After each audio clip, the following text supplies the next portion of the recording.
जन्मों से भले दोनों रही गे साथ में, करम तो विधात के हाथ में। कन्हैया से मिल जाते हमारा तो मंगल तियल कान के है यार सोना, मंगल तियल कान के। जोड़ी है बनावल भगवान के, दोष न है इंसान के है यार सोना, दोष न है भगवान के।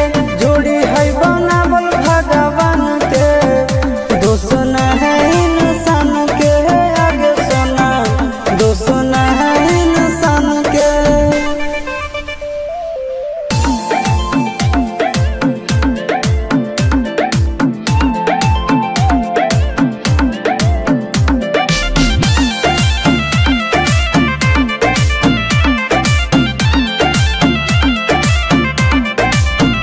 आगे तोर नहीं कसूर नहीं हमर कसूर गे, दोनों के कैला का ऊपर वाला दूर गे।